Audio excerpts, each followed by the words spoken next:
So just a reminder to all participants in the audience that this is a recorded meeting. It will be available, I believe, on WRPS at a future date.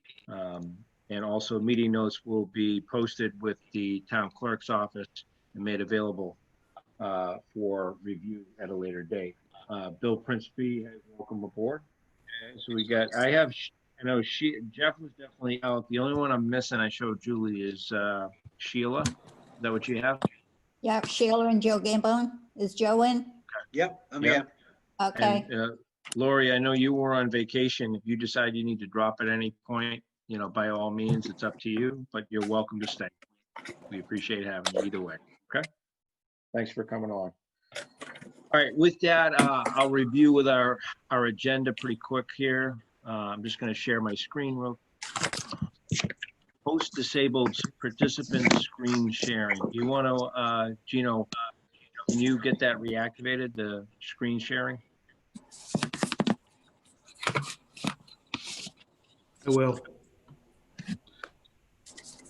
Okay, so I'll just briefly, first of all, I do want to welcome the members of the school committee that I see here. I see Jane and Jill, Dr. Cron, and I believe it's Colleen, is that correct? There you go. All right, cool. So I appreciate the school department jumping on board here.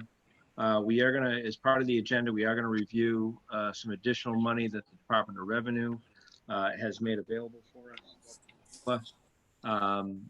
And we'll talk through some of the needs that the school department has.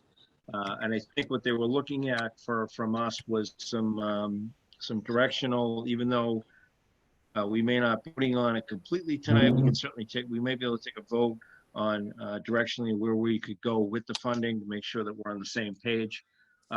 Any additional funding, as we've kind of reviewed in the past, would need to go to a special town meeting for the town to vote on it. But I think it's important for us. And it's important for the school department to come on and talk to us about what's their group, what their needs are. And again, if this money does come to fruition, we do have a good plan, a solid plan going into town meeting. And again, that would be a special town meeting.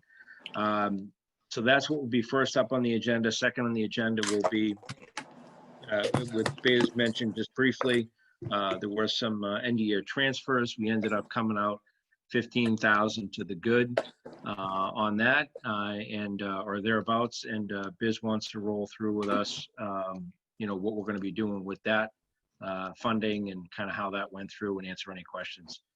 We also do have some meeting notes to review, and we'll also talk about our September meeting. And I have a couple of miscellaneous notes that I want to bring to our attention. Of course, we'll give the town and the town accountant opportunity to talk about any agenda items they want. Okay, so that's our agenda for this evening. With that, what I'm going to do is just kick it over to, I don't know if it's going to be Biz or Doug, but you guys wanted to share something, correct? Yeah, and I was actually just waiting for Gino to enable the screen sharing because I'm not able to do it either. So I'll just read from it for now. So we received. Doug, you actually unable to, because it's saying it's enabled. It says host disabled participant screen sharing when I click share screen. But it's all right. I mean, if you let me know if you get it, but I'll just read it to you. So we got an email from. Try it again. Okay, one more time here. Yeah, there we go. Now we're good. Okay. So hopefully you can see this email which we received from Senator Keenan. It was received on July 31st. So it was really good news. I won't read it all verbatim. You know, you guys can see it. But the bottom line is, I think because of all the pressure that, you know, schools are under to try to reopen, and, you know, the pressure that all the towns have been putting on the governor and the legislature to give us some direction on what's happening with the state budget, since the state budget still isn't passed yet. They finally came out and gave us some direction. So what this indicates, and you can see the third bullet is the most important one for this purpose, highlighted in bold. You know, Rockland will receive $2,807,181 in unrestricted government aid and $14,727,239 in Chapter 70 funding. So this is important because this is more funds, more money than we conservatively budgeted for in the budget that we passed at town meeting. So this is excellent news. I want to start by just saying that, there's still more info that needs to come. We don't know what the other side of the coin is going to look like, what our assessments. Those could certainly come out higher than what we projected. Come get the spider that's jumping all over the place. What's that? What's that? Oh, I'm not sure. Can you guys hear me okay? Yeah. The bag, on the bag. So we don't know what's going to happen with assessments. Those Thank could you. certainly be higher than what we, I'm going to try to mute Biz here because I don't know. I'm sorry, I thought it was. All right, there we go. One more time. So we don't know what's going to happen with assessments. And then the other big part of this is all the other revenue assumptions that we have. We don't know what's happening there. But this is significant. So when you take these two numbers and you compare them to what we had conservatively budgeted for in the budget, it's $1,013,241 more than we included in our budget assumptions. So it's great news. So I think that in talking to Dr. Cron and Jane and Colleen, they're really under the gun because they have to open school very soon and they're incurring all kinds of additional new costs that nobody really could have planned for, whether it's additional buses or bus monitors or technology, all kinds of things. And they need some, and I'll let them speak. Obviously, I just want to give you kind of my perspective on it. They need some certainty now so they can get a sense of what additional funds they can count on and rely on so they can make the decisions they have to make right now to get school open. As you said, John, obviously we can't appropriate anything here. It's going to have to go through town meeting, but we can give them collectively, I think, some good direction on what would make sense to count on going forward. The big caveat here, though, and I know Biz will reinforce this too, is if we make a decision tonight on you can count on this much of this funding, there's a risk to it because if they start spending toward that, it's not really, you can't really count on it until it passes town meeting. So there's a certain amount of risk the schools are going to take. And if for some reason something catastrophic happens and town meeting doesn't pass the additional funding or the state budget comes out and things are completely out of whack compared to what they tell us here, they're going to have to eat that, within their budget. So there's a certain amount of risk. But I do think the fact that, these numbers came from our state senator. When you go on the DOR website, the DOR has published these numbers for every single town. So I do think these numbers are reliable. It's just those other pieces, the assessments and what our other revenues, might look that could kind of reduce this benefit. But again, it's $1,013,241. So if you do the standard 70-30 split, which is how, we allocated the cuts and we allocate revenue. If you just do that standard split, it's a little over $709,000 for the schools and almost $304,000 for the town. Now, I think and I'm going to stop sharing the screen because I assume that's good enough for everybody for that email. Now, the big thing I think we should talk about, and Biz can amplify this some more, is in our financial team and in talking with the selectmen, we don't really think it's prudent to spend 100% of this right now because of those other uncertainties that we're looking at. But I don't think we have to set too much aside. So one of the things Biz and I have talked about, and I think we would recommend, is only 10%. So only set aside 10% of these funds. So if you set aside 10%, that would come to $638,342 for the schools and $273,575 for the town. I would say round up for the schools, round it up from 638, round it up to a nice round 650, just to try to help, basically. So what I think and I'll turn it over to Biz and she can talk a little bit more just about kind of the revenues and other things. But my kind of big picture is it's excellent news. The schools are under the gun. They need more funding. They got to open. It's a little over $1 million in total. We're recommending setting aside only 10% in case our other revenues fall short or our other assessments go up.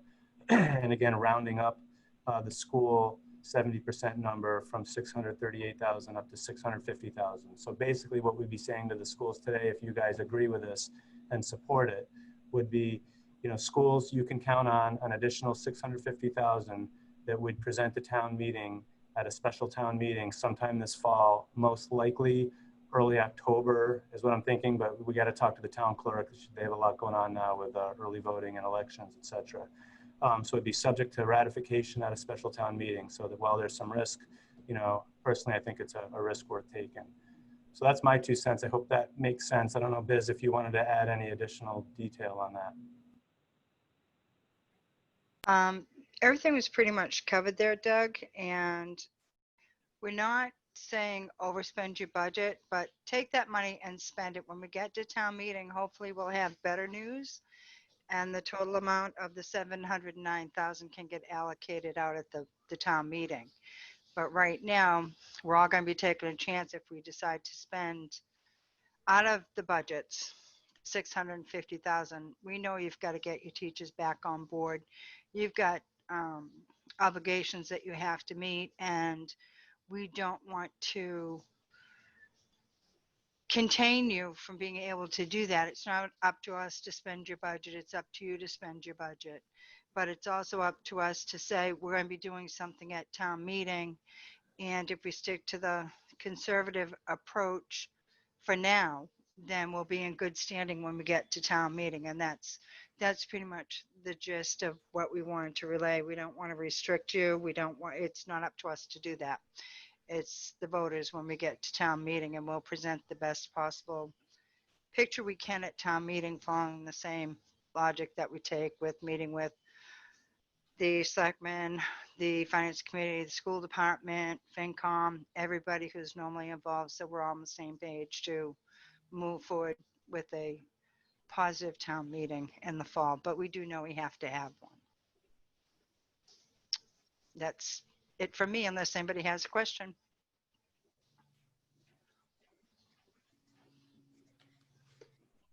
Maybe, Jen, the last thing I'll say before I stop talking is just that, the urgency of this, really, I feel like the focus should be for the schools, because on my end, I don't have that same kind of timing issue. I have a lot of cuts that we made to all of our departments, but I need to take some time to think about how to prioritize which of those cuts, because it certainly can't be all of them. We might want to restore, but I don't even want to get into that tonight. I need to give some more thought to it. I think the focus should really be on giving the schools some certainty for their piece. Okay. So Dr. Cron, do you want to give us a kind of a high level and kind of break it down from there, what's going on with the school department budgets? Just fill in some things that you think will be helpful for us to consider when we're looking at the additional money coming in. I will. Thank you. I'm going to share my screen now. Okay.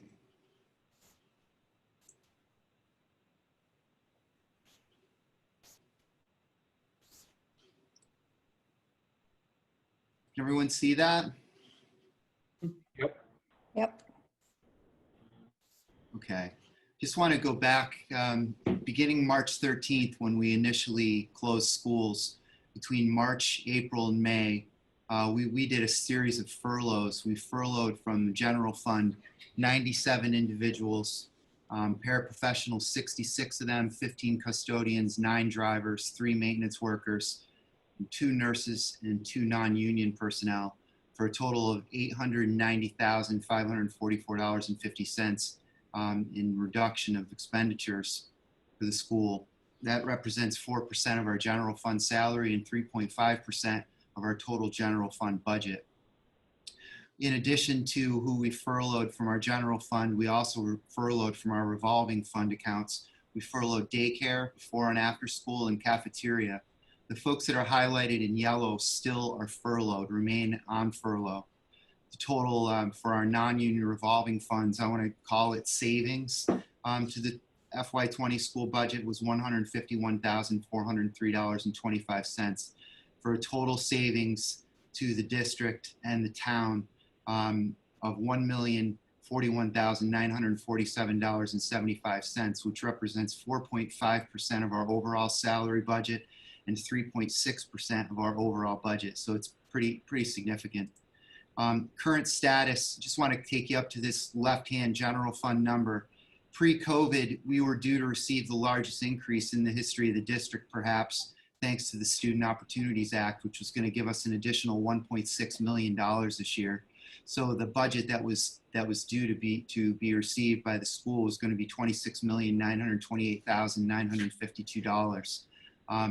Maytown meeting, following everything COVID and our basically our being forced to reduce our budget by 10%, knowing that our Chapter 70 was going to be reduced to the town and therefore to the schools.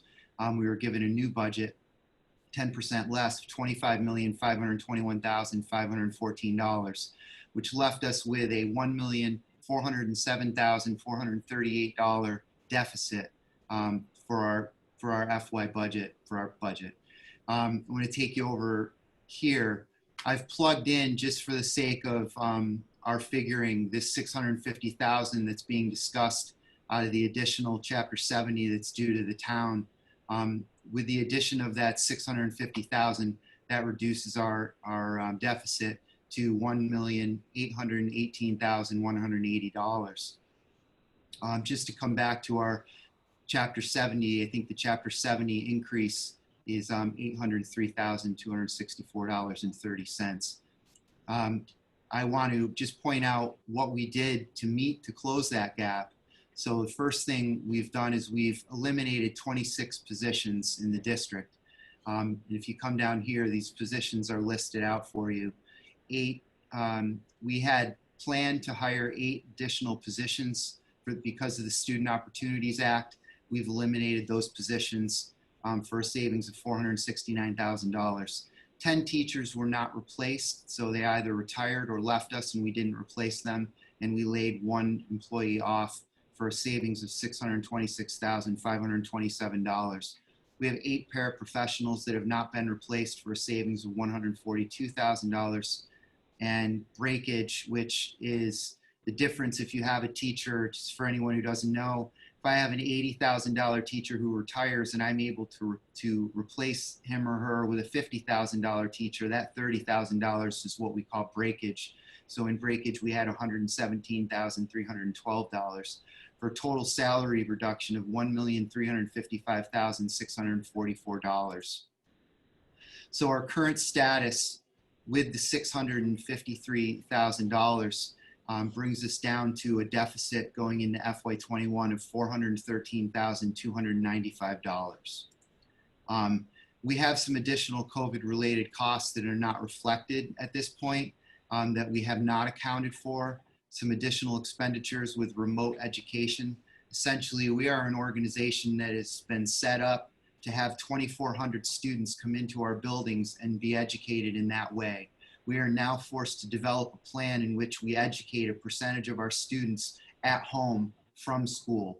This is a demand for staffing. This is a demand for supplies. This is a demand for online educational resources. It's a demand for support for parents and kids who are trying to learn from home, all of which we have no way to pay for.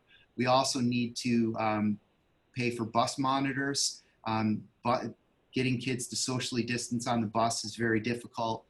We think we need an additional person on each bus to help the kids to make sure they stay in their seats, they keep their masks on, they stay facing forward, and they comply with social distancing. We also need some COVID workers. We are mandated, for example, to have a COVID room in each school where if we have a student who's exhibiting COVID symptoms, they go to this room. But that room cannot be manned by the nurse. It must be manned by someone else. We don't have a person to man that room necessarily. So we're also going to need some folks in that capacity. We also have a lot of furniture in each of our buildings that we can no longer use because of social distancing requirements. So we have rented storage units for each of our 5 buildings. We've already found that those 5 storage unit rentals are not sufficient. We need to rent more. So there's additional costs associated with storage units. We anticipate additional transportation costs. We are used to putting over 50 students on a bus. We're now limited to 23 students and 2 adults. That doubles our transportation budget potentially. We're in the process of collecting how much busing demand we have, but we anticipate additional transportation costs. Personal protective equipment, those are additional expenses. A lot of this is being paid for through the CARES Act, fortunately, which is very helpful. But I put et cetera, et cetera, et cetera, because not a day goes by that I don't learn something new that costs money. SPED costs, so special education costs. There's some very specific personal protective equipment that's needed for those teachers, shields. We've installed plexiglass walls in each of our offices throughout the district to protect our secretaries. We also have plexiglass walls going in other areas in the school. Some special education teachers who work with students with tremendous challenges at times are going to need to wear gowns and gloves. We do have adult toileting that takes place in our schools, just so that you're aware. We also anticipate that there's going to be some compensatory costs associated with special education. We have a contract essentially with any student who has an IEP, an individual education plan, and by federal law, we are required to supply those services to that student. Well, since March 13th, when we closed our doors, we have not provided those services, and I anticipate that we are going to have to provide those services in some sort of a compensatory manner, and that's going to cost money. I anticipate additional tuition costs for out-of-district students who may leave us because their needs cannot be met any longer in district. That will cost a tremendous amount of money. SPED transportation may also cost additional money. Potential remedies would be additional revenue from the town, additional revenue from the feds or the state if they come through with additional supports. We are hoping that that is the case. And additional layoffs would be another avenue for funding that we would hate to go to, but it's very possible. So again, just to wrap up, we have some very substantial financial needs associated directly with COVID. Some of this is being, we've been able to expend COVID funds, and I want to thank Doug and Biz for their support. They've been great to work with, and I know that you're working just as hard for us as we are, and we appreciate that. However, we have a very, very severe financial need. I would propose that the Finance Committee and the town consider perhaps throwing out the 70-30 split in this case and consider giving the schools more money. We have a need. It's just, I just want to plant that seed because obviously we have a need. So that's all I have for you. And I'll stop sharing my screen. And I'm happy to answer any questions you might have. Dr. Cron, you mentioned storage units.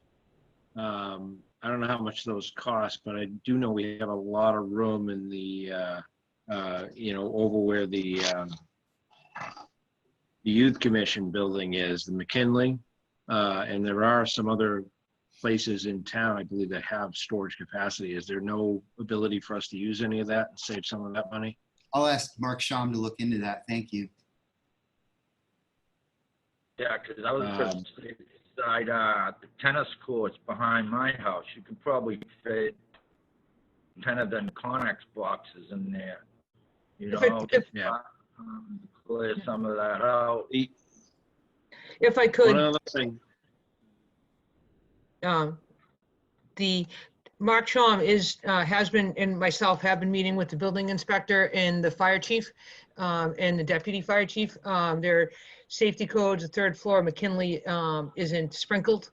There's no sprinkler system in the third floor there. And we have to actually pull permits and have the building inspector determine where we can put all these materials. We've actually had to rent special containers to store our hand sanitizer, because we have over 900 gallons of hand sanitizer, and we had to, we were storing them someplace, and the fire department required us to get non-combustible storage containers and pull a permit for those. So today I think we received 8 permits for different, for various types of storage units throughout the school property. I don't want to, I know storage units is not the top of the list. It's just something that jumped out, but I want to make sure I understand. You said that we're $413,000, I believe was the number, short. But that includes assuming that the schools get 650,000 out of the million that we were just given from the DOR. Is that accurate? Yes. Okay. And there's no additional money, or you just, I feel like with the COVID stuff, it's you have to spend a ton of money, but it sounds like you're not sure if you're going to get reimbursed for, you know, potentially a good portion of that. Is that accurate to say? We've worked, Jane and Biz have worked very closely together to maximize the use of FEMA money through the fire department. So any of the PPEs we've been able to charge to the FEMA account, we've done. We've been very careful to use the CARES Act money wherever possible, and just received an email from Biz and Doug indicating that we're reaching the ceiling on our ability to spend money under the CARES Act. So we are exercising every possible avenue for savings that is available to us. I can promise you that.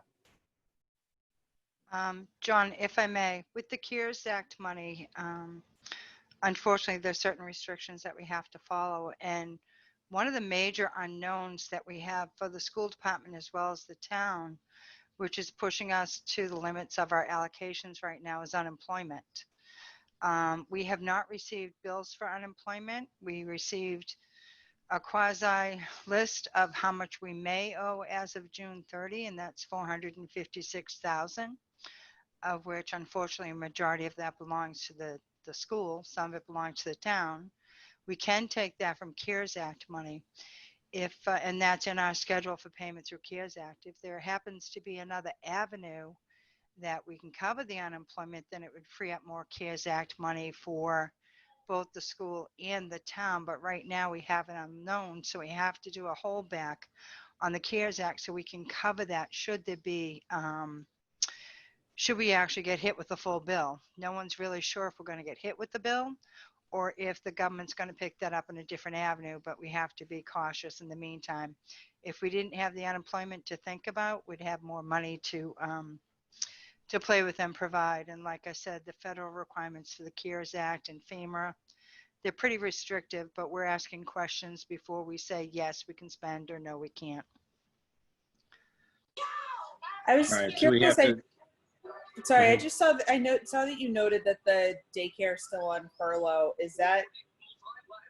What's the plan there? And is that space you could use in McKinley where it is sprinklered, or is it I don't know. Just is there something we could do there? Space for what? Space for what other than the daycare? Storage? Yes, storage. I'm sorry, storage is so low on our priority list. As far as daycare, we want to open the daycare in the fall, but right now we don't have the enrollment to open. We need a certain number of families to commit to coming back. Right now, I think a lot of them are scared to come back, quite honestly. And it's a self-supporting program. It's a revolving fund program, so without income, they don't exist.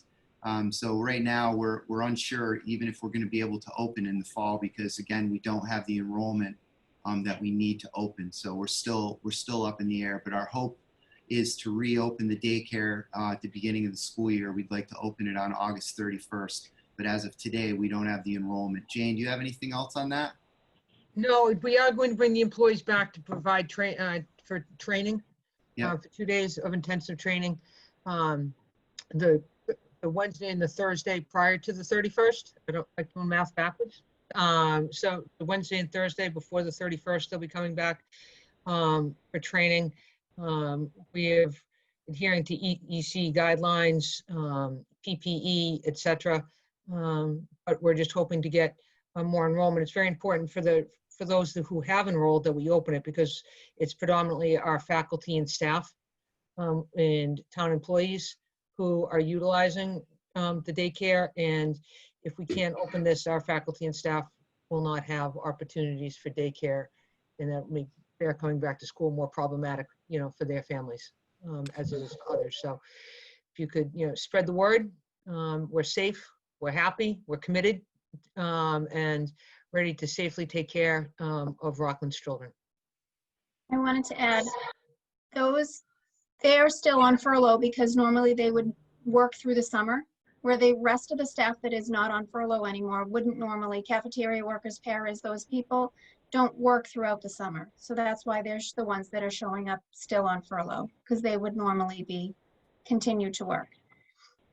When Just we brought all of our furloughed employees, except for before school and after school and daycare employees, back for the last week of the school year, and paid them salary, which gave them reasonable assurance that they would have employment come the fall, which negated eligibility for unemployment over the summer. So does it benefit the town that these folks came off of furlough and went back on employment? Absolutely. Hundreds of thousands of dollars. They were never paid during the summer anyway. You know what I mean? And anyone who was paid during the summer is on unemployment. Anyone who was never paid during the summer is not on unemployment. So, and all of this is going to end up being like a hybrid model, is that right? Is it going to be in school and out of school? Or is that not determined yet? Yeah, we voted tonight. The school committee voted and approved our plan, which is a hybrid model. It's a week on, week off. So half of the student body comes to school one week, then the following week they learn remotely. But we're also running a third school for those students who will not come to school at all. And so we are staffing a remote school in addition to the hybrid model, all while we have fewer dollars to do it. So we're getting really creative. Is there a way, Dr. Cron, to repurpose, retrain some of the staff to be things like bus monitors? You know, you mentioned COVID workers, things like that, so that we're not hiring additional staff, which comes with all kinds of hidden costs. Well, again, we have additional needs. We have additional mandates, things that we have to do, and we need bodies to do it. So right now, for example, if you're a high school math teacher, you used to teach 5 regular classes. Now you're going to teach 4 classes in person and 1 class remotely. Now with that model, I can take my existing staff and I can staff the hybrid model. I can staff kids coming in this week and coming in next week, and I can still educate them while they're home with real Rockland teachers in front of them via the computer. But now I have a third stream you have to remember.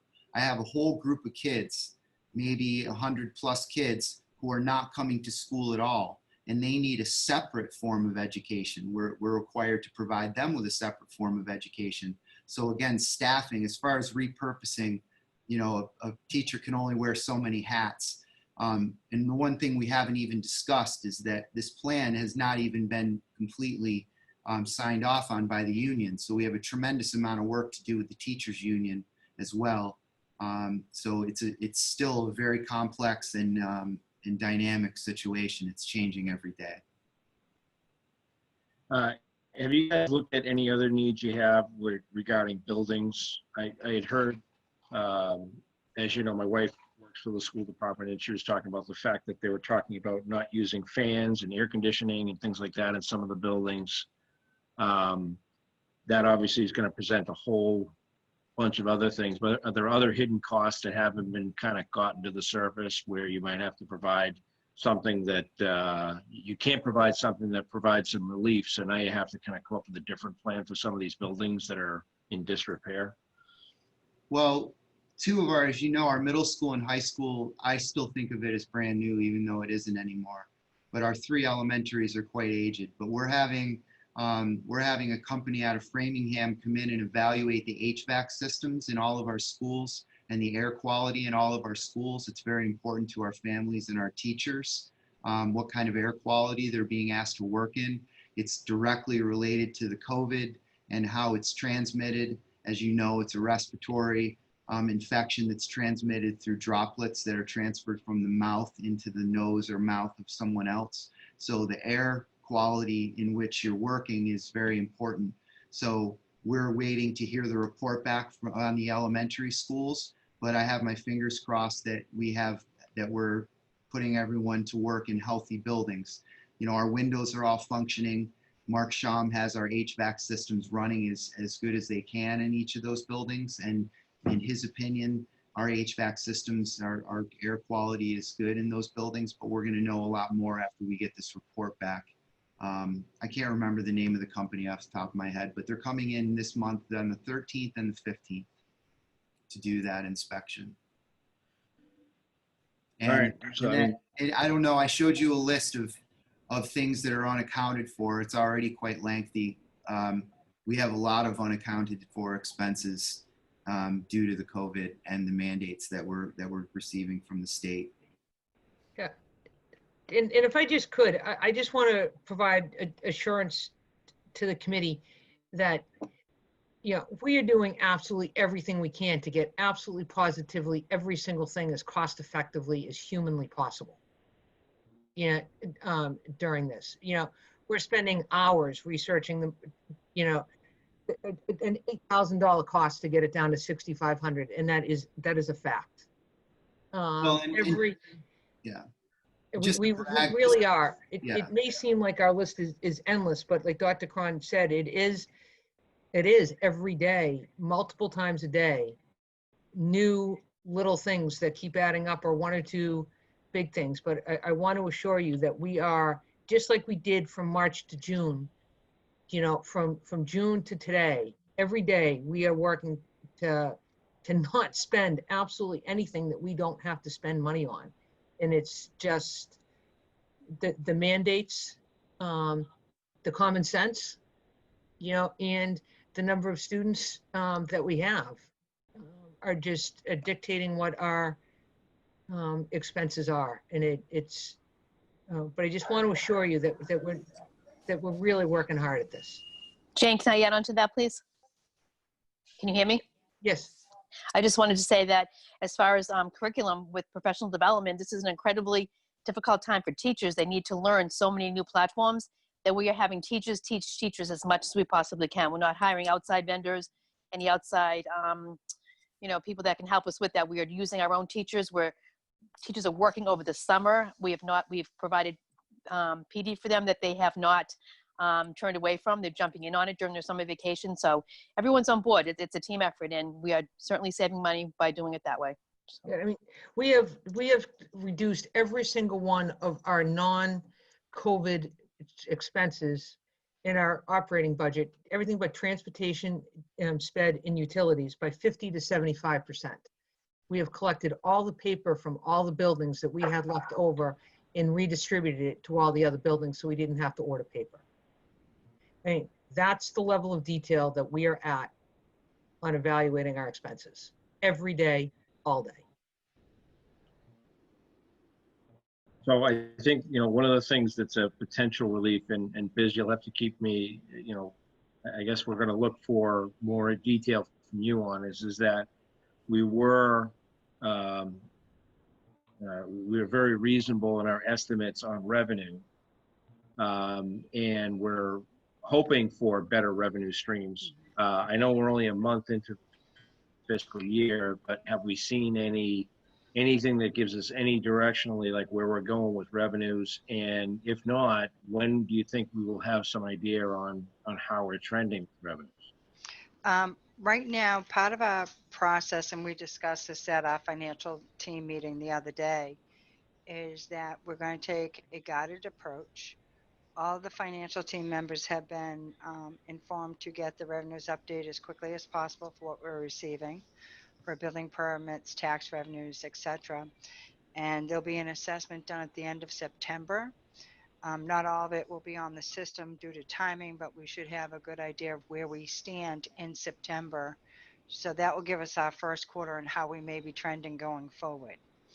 So, you know, we are very, very on top of what we need to do. And when we get to the point where we have some type of a financial stream that we can share, they'll of course be shared as usual, as Doug does with the Board of Selectmen, the FinCom, the school department.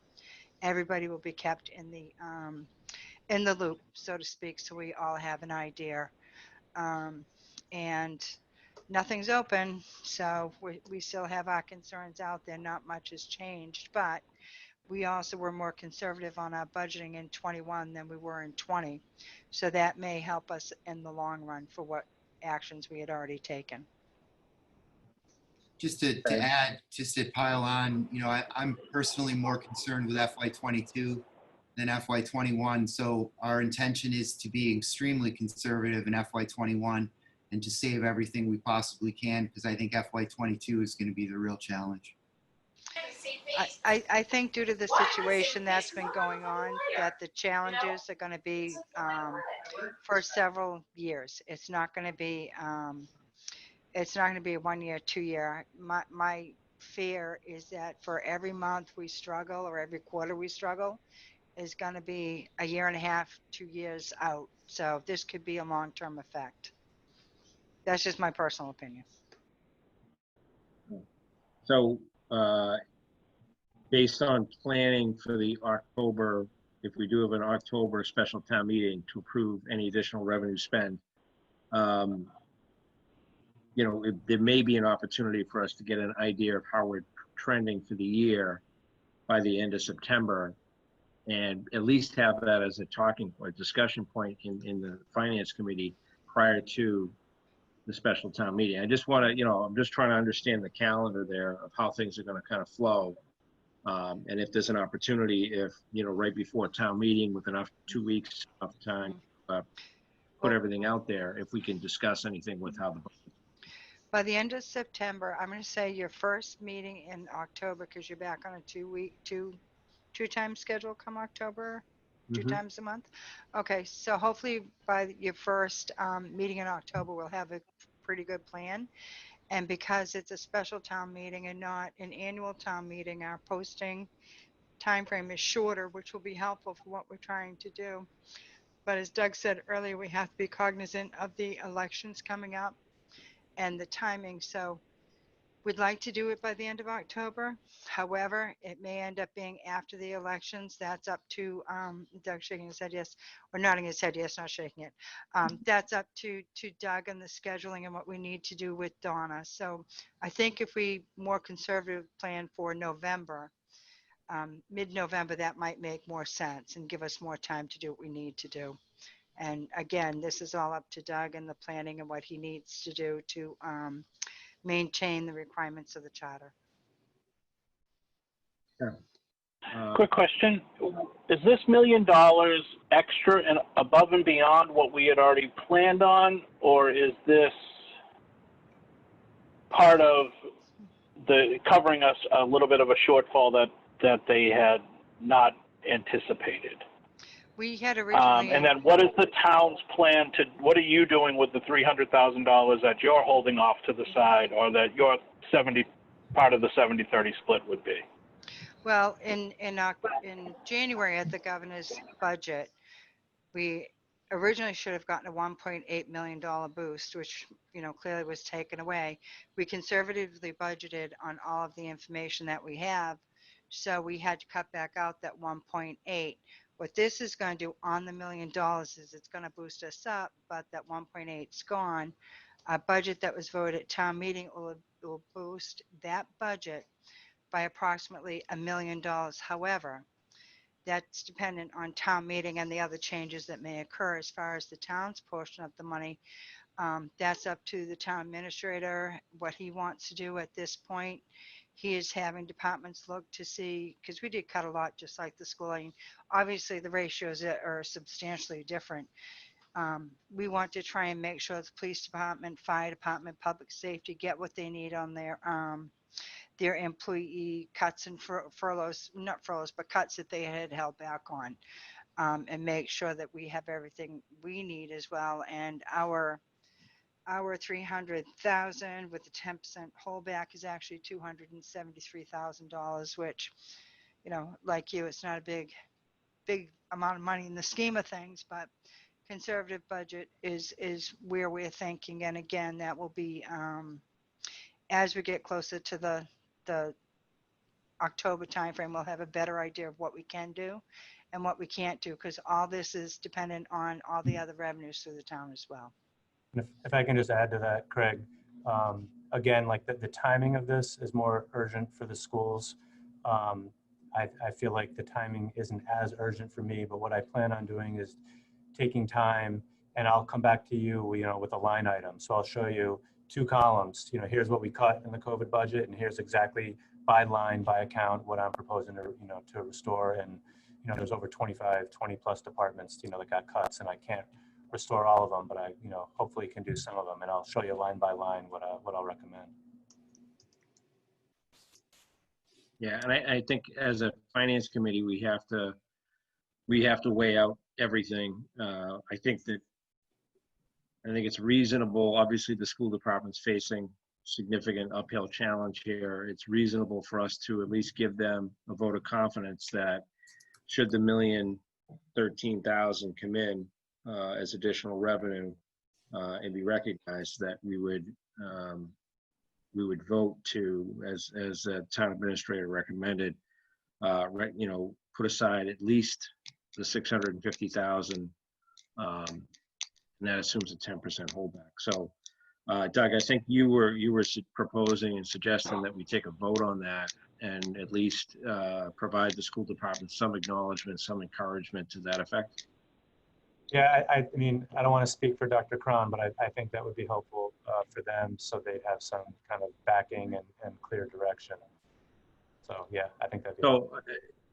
Again, certainly open for discussion if there's any other questions or anything like that. This doesn't mean that we're only going to approve $650,000, or should the holdback come through as well, that we would only approve $700,000 for the school department, but it would only, I would just like to give the school department some encouragement that that $650,000, should the number come in, would go to them at a very minimum. So I would entertain a vote for that if anyone wants to make a motion. I'll make that motion. Okay, Bob makes the motion. We have a second? Second. Second by Julie. And all in favor? Yay. I can see hands. I got Sheila. Yay. All right. Bill, okay, all right. So that's unanimous, okay. So with that, Dr. Cron, I think that I want to give you guys the encouragement that Finance Committee would be in support of it. Again, our recommendation gets handled at town meeting first. So that's positive news. But I also want to put out there that, this $1 million in revenue, regardless of the 70-30 split, and I think the 70-30 split makes sense. But I think also as a finance committee, we have to evaluate, where the money is being spent in general. So I know Doug in the town has needs, and I know the school department has needs, and I think we need to evaluate all of those and take everything under consideration when we give our recommendation for any final breakdown that's recommended to the finance committee, to look at that. Because I think that at the end of the day, we're going to come to a point, and I think Dr. Cron pretty well illustrated that. We're going to come to a point where there's no additional money that can come through, and we're going to have to make a decision whether we go left or right. And, one way is going to be layoffs in the school department, and the other way is going to be not restoring services in the town to the point where we run out of money. I mean, and that's as simple as it is. I'm not going to try and sway anybody one way or the other, but I think that as a finance committee, we have to make a recommendation based on when we get to that point in the road. And I think that's reasonable. And again, it could go to town meeting. Somebody could stand up and say, we want to do something different, but I think it's up to us to at least evaluate and make the recommendation one way or the other. But in any other year, I think we would go with the straight 70-30 split. I think in this year we need to evaluate all the options. So any other discussion on this topic? I want to at least cut the school department loose. John, I just want to thank you and thank the Finance Committee, and again thank Doug and Biz. This has been an endless day, really, since March 3rd. It's been one long day, and it's been a heck of a lot easier because of you guys, so thank you.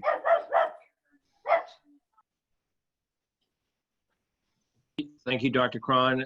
Thank you, members of Jane, Jill, Colleen, Emily. I appreciate everyone joining in and participating and being part of our finance committee meeting, and hope to see you soon with better news. All right. Thank you. Thank you. Thanks, everyone. Good luck. Thank you. Night. Thank you.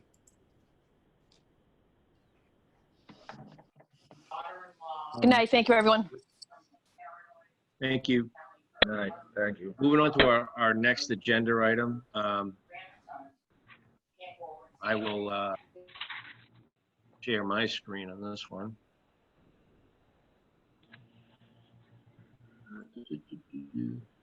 Now, let me know if I did that right. Can everyone see the journal entry? Yeah. John, did I send you the Excel spreadsheet as well, or just the journal entry? I believe this is all you sent me. Okay. Could always be wrong. Okay.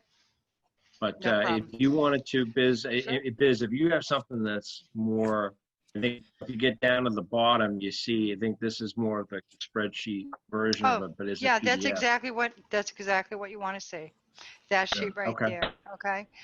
The top part is actually the journal entries that were done, so I could show you, what we did, how we did it. It's what I provide to my auditors, etc. But the sheet below it is a little bit easier to read, I feel. So yeah, right there.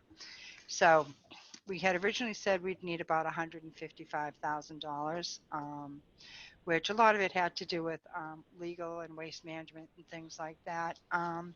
So at the top of the selectmen's budget, we only had transfer of $9,298, and I can't really see the screen very well, but that's okay.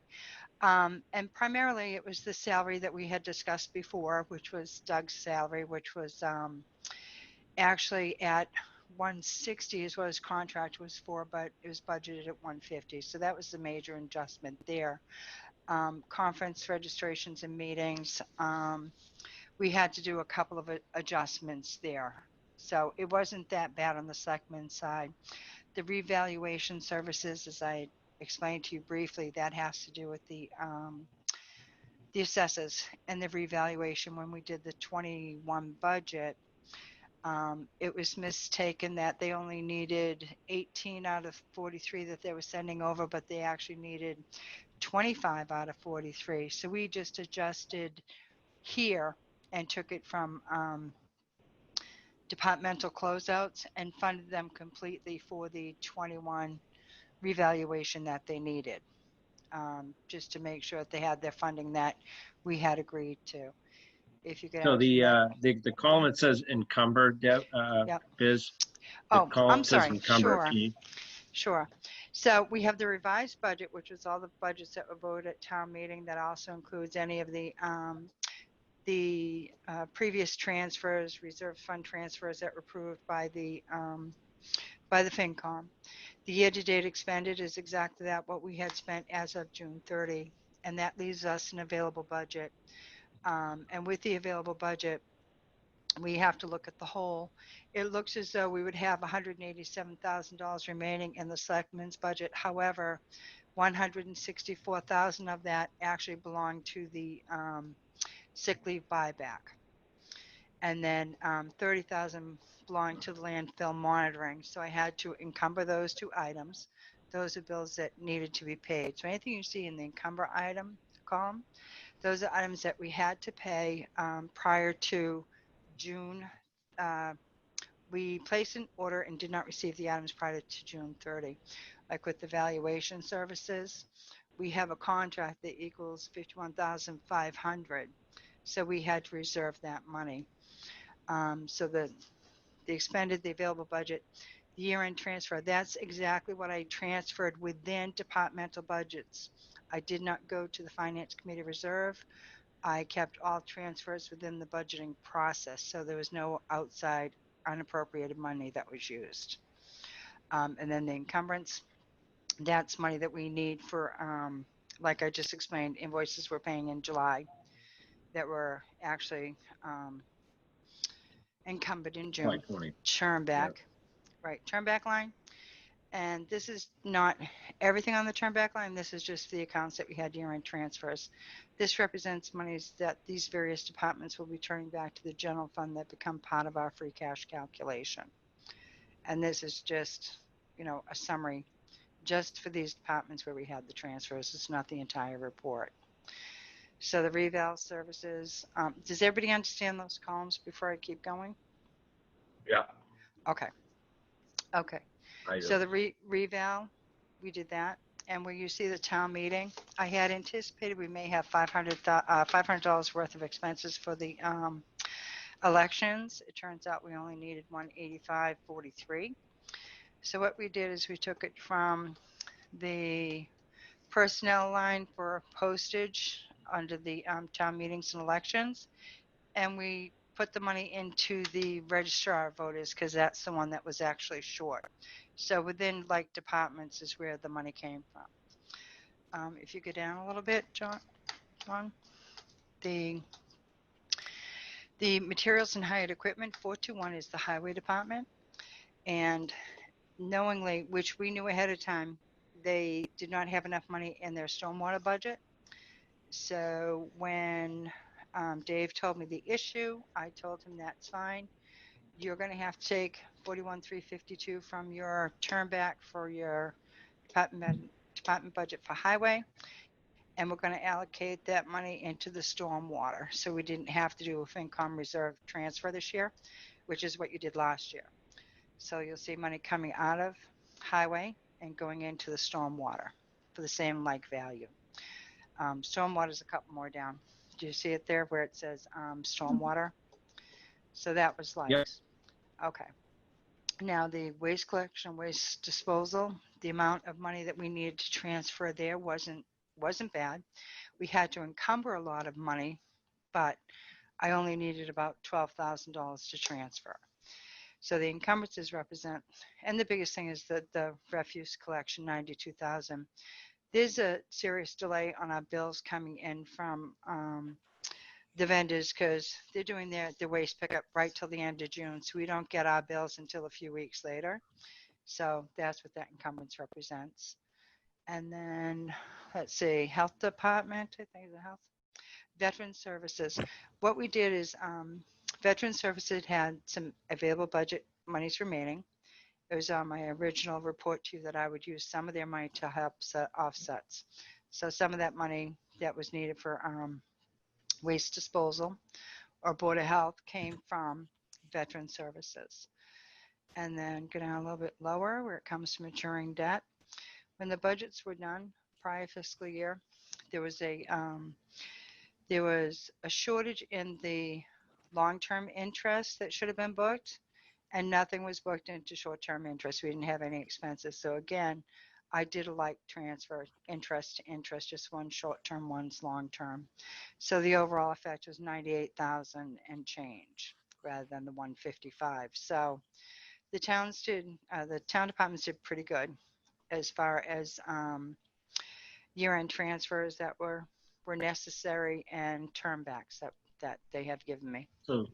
So the net turn back then sounds like about 17,000, is that right? No, I don't have a total here. I'm Okay. still closing the books. And the net turn back right now, I'd rather not give a figure right yet because I'm still closing. Okay. But when I'm complete, I will certainly update the finance committee where we are and what we're doing. Okay, so the net turn back will turn into free cash. Correct. The net turn back, how free cash works is you have your revenue, you have your expenditures. So any revenue that you receive that's in excess of budget would go to a positive on the free cash. Any turnbacks become a positive on the free cash. Then there's a long-winded calculation where you put your receivables in, take your receivables out. We'll just ignore those for the moment. But any other funding sources that we have that may be in deficit, they have an impact on the free cash. So for instance, we have a reimbursable grant for $50,000. We spent all that money. So we have a cash deficit of $50,000. The department has to prove to me that they filed for that reimbursement request on or before June 30. And we have to have that revenue in by September 30. As long as I can prove we got the revenue, then it does not become a deficit to free cash or a reduction to free cash. There's only a couple of exceptions to that. One is the school federal grants. You don't get hit on your free cash unless they've gone multiple years being in a deficit. So Rockland has about 250 funds roughly. So all those funds have to be analyzed and calculated to free cash to make sure that we have everything covered. I'm confident that everything I thought was going to happen happened, if that's the only way to put it. So free cash will be a little rough this year, but I can't commit. Will free cash be updated if we have a special town meeting? Will there be any free cash that will be certified by that time or no? Well, that's the goal. I'm working right now to get all the books closed so I can get my free cash calculations done. Once we get them up to the state, we're at the mercy of the state. So we go into a queue, and it's a lot of work to close the books. I have a few things to do before I can complete it. My goal is to have the books closed. Hopefully, well, we're in August, probably mid-September, end of September, and then get all my reports up to the state. So hopefully we'll have something for the fall town meeting, but I can't guarantee that. Okay. All right. The free cash, if it comes in the fall town meeting, we have that beforehand. I mean, I think the objective here is you don't want to spend all this money, but at the same time, if the town is facing, Armageddon, some of our departments or in the school department, just having all options on the table for the townspeople, I think is a positive thing. We obviously don't want to spend ourselves, problem there, but we also, it's not going to play well if you turn around and say, well, we got to lay off, half of this or half of that. That's going to be that's not going to be good either. So but it's a tough call. But in any case, it's good that we're moving towards that direction, and hopefully revenues come in higher. I will need to caution on the free cash. We have taken money out of our stabilization fund. We've taken money out of our OPEB fund. And that was one-time revenue sources. Those one-time revenue sources should be replenished before anything else gets done with free cash. And you do not want to use one-time revenue to supplement your budgets, which is what free cash is. It's a very dangerous precedent to set, because then you're just creating a snowball effect. So each year it's going to grow. So I'm just throwing that out there for a cautionary tale. I agree with you, Biz. I'm talking more like one-time expenses that, for example, if we ran out of COVID funds and there was no more COVID money, but the town the town itself has expenses that are uncovered, we have no other revenue source for them. There may be an opportunity for a one-time revenue source. Again, ideally, we don't want to spend that money at all. No. But it's good to have options. With Plymouth County CARES Act, it's quite a dynamic situation because we don't fall under the state guidelines. We fall under Plymouth County CARE, which is commonly called the COVID money. We have received allocations for what's called 3 phases. Those 3 phases have totaled $1.7 million in change. $156,000 of that is restricted. That's restricted to the benefit of the library, the COA, and the veterans agencies in order to open and supply services to their to the residents who are in need in those categories. Out of that, we did a 70-30 split on the remaining money, which is $1.5 million. So the school department got $1.1 million in change. The town got roughly $471,000. Out of that $471,000, we also have to supplant the VOTEC, which is part of the town's budget, not part of the school's budget. That's $32,800 that we had to reduce our 471 by. We also have to reduce our 471 by $1,800, which is for the agricultural school. They don't have a large enrollment this year. Additionally, we also have to supplant the COVID supplies and expenses for the water department and the sewer department. So out of that water department, sewer department, right now, for everything we have expensed and everything that we need to, we have online that we have to pay, the town's allocation remaining is $74,000. So I am being ultra conservative, and we have different protocols in place right now. And part of our position is that we will be going towards FEMA. We're going to be migrating to FEMA for as much as we can, so that we can maximize our COVID funding. And just so that everybody knows, the COVID funding and the CARES Act funding is an ever-evolving situation. The rules change every day. What they said was allowable 3 months ago, well, it's not really allowable because the feds came back and said you can't do that. So everything we do, we're being very conservative. We're pushing for more money. However, the CARES Act, and this is both at the state level and at the Plymouth County level, they are hoping that communities will be allowed to use some of this money to replenish their lost revenues. So if we can replenish lost revenues and close that out to free cash for FY20, that will be a saving grace going forward. It all depends on how they're going to allow us to do that, if they're going to allow us to do that. So, you know, we're doing everything we can. We're working hand in hand with the school department, making sure everybody has what they need, but the well is dry, you know. And just, you know, on that note, on a side note, we haven't received the final documentation yet, but I will be coming to the Finance Committee for a transfer for $17,500 for a town match for multiple grants that the fire department received notification of today, which will help with their COVID purchases, what's it called?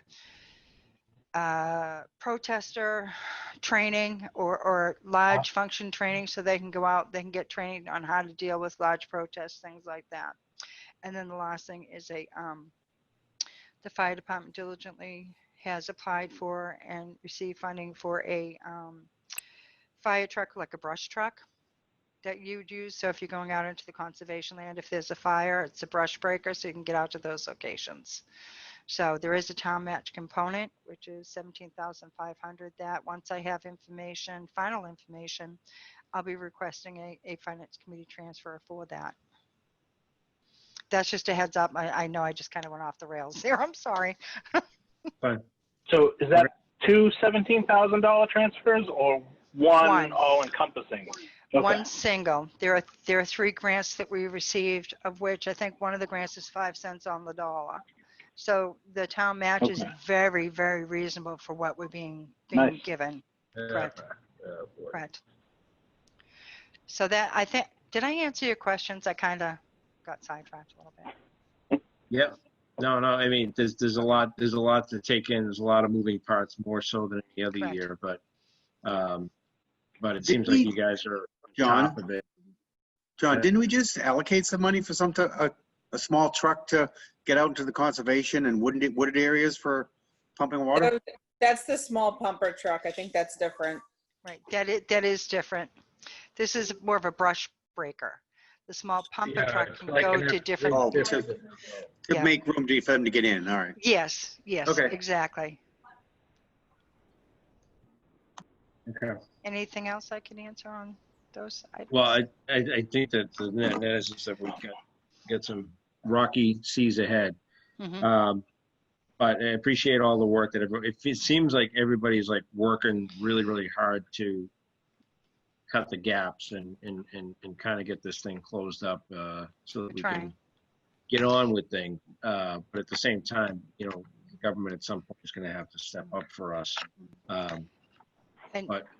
You know, that the hard thing is for the school department, for the town, for the administration, especially in both locations, our jobs are currently being manipulated or totally consumed by the COVID, the pandemic, the coronavirus, and what we need to do to keep ourselves running and ensuring that departments have what they need and that we're keeping ourselves solvent at the same time. So it's a lot of work, and you know, the teamwork is paying off. It's not easy some days, but it is certainly paying off. Right. So you obviously don't need us to vote on anything. This was your discussion about the allocation of funds and transfers and the things that you're doing. It's just giving us an update. There was nothing you need to vote on. No. It was keeping you updated, primarily because you were kind enough to give me the permission to continue with my job and be able to get back to you at a later date with the updates. So I take that responsibility very seriously, and I just want to make sure that I'm keeping you in the loop, especially on things that I said that I was going to supply. I appreciate it. All right. One thing I did see, Biz, was going to bring to your attention was I noticed that the town of Plymouth had approved a number of expenditures from their CPA funds, and they were using them to pay down, you know, things that we had long-term debt that they had put out there. And it saved the town on interest. So they basically were taking CPA funds, going, let's say, for example, they had a, you know, they had a loan to put in a rail trail or whatever it was, right? They were taking those CPA funds and they were paying down this long-term debt and saving on interest, which was like a prudent way of kind of working things. So I don't know if you guys saw that, but I didn't know if there was any opportunity for the town of Rockland for us to go after some of those areas, even if it is interest, where we can save money and allocate funds where, you know, as opposed, you know, in this day and age, I mean, it's tough to like go to the town and say, we need to cut here, but we want to, you know, paint the wall, you know what I mean? Right. The only thing that you can use CPA money for is items that qualify under the Community Preservation Act. So what happened in Plymouth, and they've had the CPA for quite a number of years, so they would have more funding reserved and things like that. We don't. We have very limited money at this time. So what they did at one point in time, let's say 15 years ago, they decided that we're going to go out and we're going to do a $2 million loan because we want to improve the wharf for the Mayflower. We want to improve a walking trail, you know, $5 million worth of items that fall under the CPC aspects, so the Community Preservation Act aspects. So they bundled those, they took out a loan, they put their articles in. So they funded their articles via the loan, and now they're paying back the loan. And that's how that works with CPC. So it's not as though we can go out and get CPC money to fund budgets or anything like that. And if we had more money and other projects like this year, we're doing the land, which, you know, is being completed right now. We also did the $200,000 for the McKinley building. We had some projects, but they weren't large enough to go out and take out a note for because we don't have that amount of money reserved. If we had more reserves over the course of 10, 15 years, it would be a smart thing to do. But right now, we're better off paying cash than we are taking out a loan. Biz, excuse me, doesn't the COVID Act have a provision in it to allow some CPA funds to be spent outside the norm to help cover issues and towns are having? At town meeting, the town of Rockland allocated $85,000 for housing and rental assistance for the residents of Rockland through the Community Preservation Committee.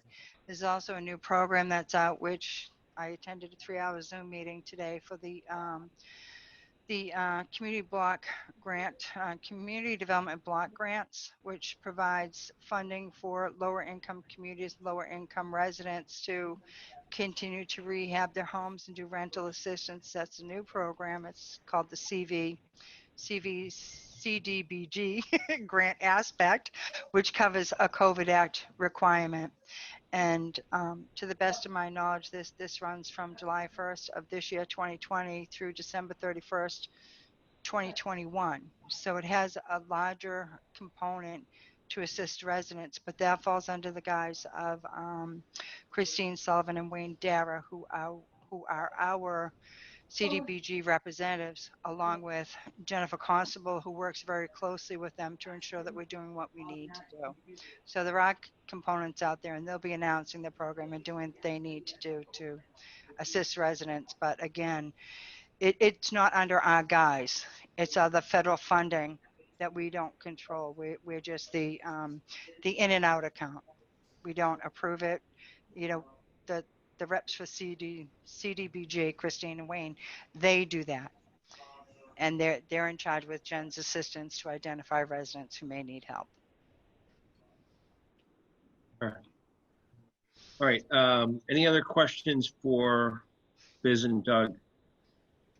And, you know, Doug, did you have anything else you wanted to share? No, the thing that Biz was just mentioning, that last one, that's a big deal. That CDBG coronavirus grant, the town of Rockland was the lead town. It was like a 6-town regional application, and we got awarded $662,000. I mean, that's a really big deal, and so we're certainly proud to be part of that. I don't have a final announcement on this yet, but I can just give you a heads up that it is looking good, likely that we may be getting an additional state 911 grant that's going to help offset our regional dispatch costs. So I don't have it in writing yet, but I'm just sort of laying the groundwork, because I from what I hear from Chief Duffy and through his hard work, I think we're going to get that. So that's also going to help. So, these are tough times, but, all these things we're talking about are good news that's, helping to alleviate a little bit some of the financial pain, we're all dealing with. So when I get that official word, I'll certainly come back and, we can talk about the best way to handle it. But it'll be a reimbursement grant, for the appropriation we already have in place. So it'll certainly help one way or the other. But other than that, no, I'm good. I mean, I would just, just going back to the earlier conversations, we, both, all aspects of town government, the schools and the general government departments did their share to help, close the gap, and all of our town departments, turn back every penny they could to help close the FY20 gap. And so I have a lot of cuts that we made in a lot of departments that it'll be helpful to use some of this funds to restore some of those cuts, but I'll have more detail at a future meeting. Thanks. All right, I appreciate the time. Did anybody else have any other questions for Biz and Doug? Because I think the only thing we had left in our agenda was to look at some notes that we got from previous meetings, take some votes on those, talk about meeting for September. Biz, do you have any recommendation on a meeting date for September? I mean, stay away from Labor Day week, I guess. Yeah, stay away from Labor Day. That's the 7th. I would recommend mid-September, so that'd be what you usually meet on the Wednesday, so that'd be the 16th of September. I think it's the Wednesday. Okay. I could be wrong, but I might be close. All right, anybody not in favor of the 16th? Okay. And then that would leave you 2 days. When's September 30th? That would make your last one in September 30th, 14 days out, I think. Yeah, 2 weeks. Okay. September 30th. We'll meet twice. So if there's going to be a meeting in October, special town meeting, then we're going to need to have like a draft by the 16th of September, I would think. And so that we have at least a week to review it, handle any final things, and then take a vote on the 30th. It can be a very, very rough draft, though. I want to encourage you guys. We just need to have an idea of, hey, there's 4 things to go over. John, I gotta jump in. I don't think that's going to be realistic. It'd be mid-October. Yeah, I think we're looking. I honestly think we're looking more like getting you something in October for a November town meeting. Correct. Okay, all right. I misunderstood that. I got it down that you were looking for a potential special town meeting in October.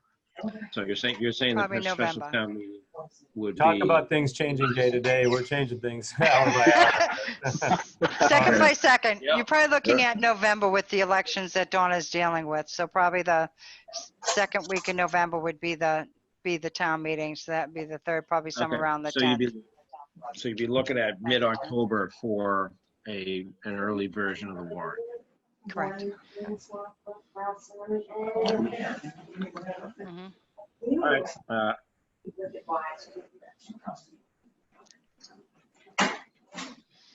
Great. I appreciate you guys joining us tonight. And Hey, you can I stick had a around quick comment I was going to make. John, quick comment, way off track. Friday, I had a mailing and I looked at a website regarding the recycling center that they're open till 4:30 on Fridays, back to their regular schedule. And you might find it was kind of humorous now I look back, but I went up there about 3:30, 20 minutes of 4, dumped some leaves and trash. Worker stuck his hand out the door, waved me in. I come back out about 5 minutes past 4. They locked me in. They padlocked the gate and left. They didn't even check. I had to wait a half an hour for the police detective to come down and let me out. So I heard about that, and I am sorry. I have to say. Ellie said it was her mistake that it's really only open till 4, and she was going to change the website, but That should not have happened, and I apologize. I'm sorry about that. well, it was. I mean, I wasn't in a hurry to get anywhere, and I thought it was kind of humorous, but thought the guys should have checked. Tried to get a well, laugh there you out. go. Hi, was the new? Did we put the new material over there at the dump? Didn't we voted to put that material in for that road? Didn't we? The road, that's coming soon, Dave. Yeah, I Taylor. haven't seen anything. It's coming soon. Oh, good. Okay. All right. It's not like we've had a lot of rain, so I think we're okay. All right, I'm gonna hop off. So thank you, everybody. Bye-bye. Thanks, guys. Thanks, Biz. Take care. Stay Thanks. safe. Thanks, Biz. So I'm just going to quickly handle these. I believe, Julie, you sent me a meeting notes, right? I sent you the minutes of the July 8th meeting. And did you send that to my personal email address or to the finance committee address? Or do you know? I think that was personal. I just right. picked John Pumphrey, whatever came up. All right, I happen to have these ones up. So I know Craig did some from June June, 22nd. right. So I'll bring up the June 22nd ones. Let me share my screen. Blah, blah, blah. Before that, they're all approved. Sorry for the delay here.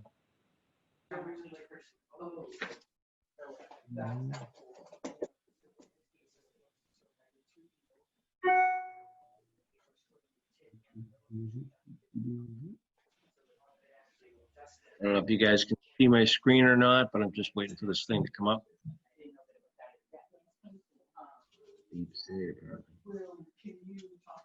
That's gonna work. All right, try it again.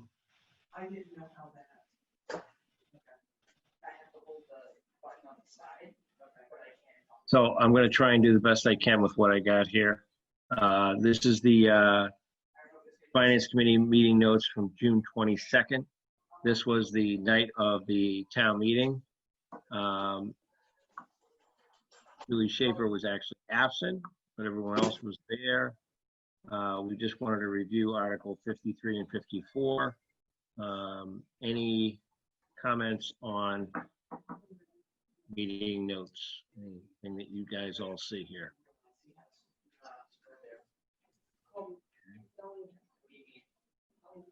You all should have gotten a copy of that because they have it here from Craig. He sent that up. Okay, with that, I'll entertain a motion to approve meeting notes from June 22nd. I'll make a motion. Motion by Joe.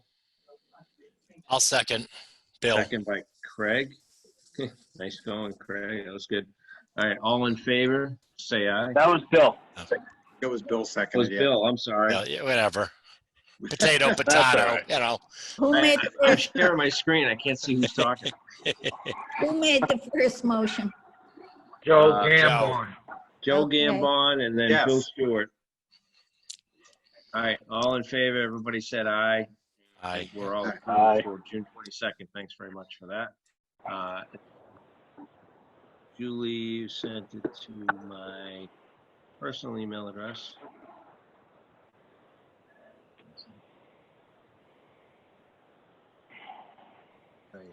Hey, Joe, well, John brings that up. Congratulations to Tyler. Did a great job at the graduation. Thank you. Yeah, I was very, very proud of him doing his valedictorian speech. Yeah, So good for him. Where's he going to school? Worcester Polytech for environmental engineering. Oh, good. Nice. Schools are dropping like crazy going remote. I think Mass Maritime just said yesterday, Holy Cross yesterday. He's still scheduled to move in the 28th and start the 31st. Oh, good. I'm glad. That's great. Yeah, my son's at Wentworth, and he's only going to school 1 day a week for labs. The other 4 days, it's all remote. So we'll see. Hopefully, hopefully by the end of the year, that whole situation changes. But we hope. Yes. In any case, so absent was Dan and Sheila. So Sheila, sorry, you're out on this one. But this is the July 8th, 2020 Finance Committee meeting.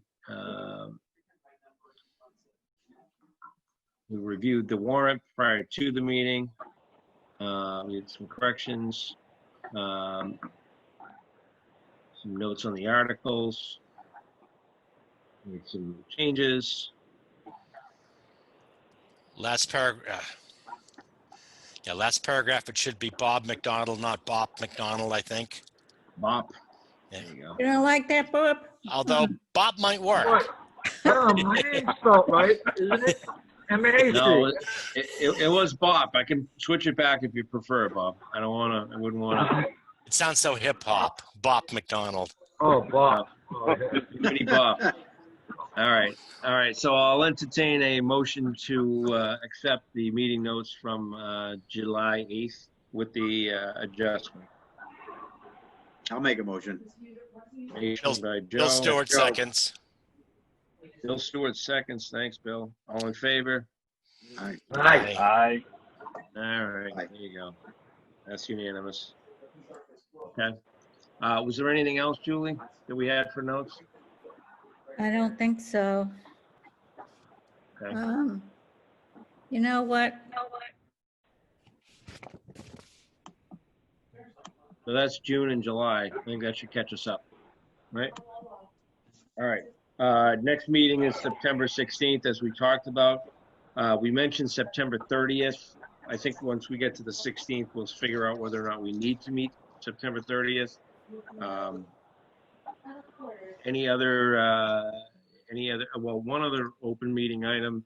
I did send out a link for the MMA handbook. So I've sent out a few things from the MMA. They have a calendar. They have some virtual meetings. If you have the opportunity to attend one, certainly do that. Bring that to the meeting. Let's discuss what you learned. But I also forwarded out the Finance Committee handbook, which I think is be helpful for us to kind of thumb through.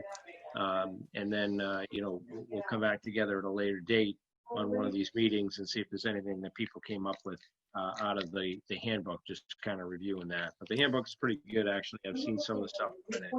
It really helps you kind of explain a lot of how the government works. And there's a lot of, even just today, there was notes on things that I've never heard of.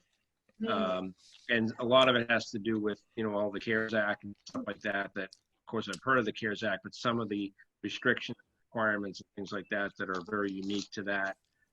So there's always stuff to learn. And I think that those handbooks certainly help with that.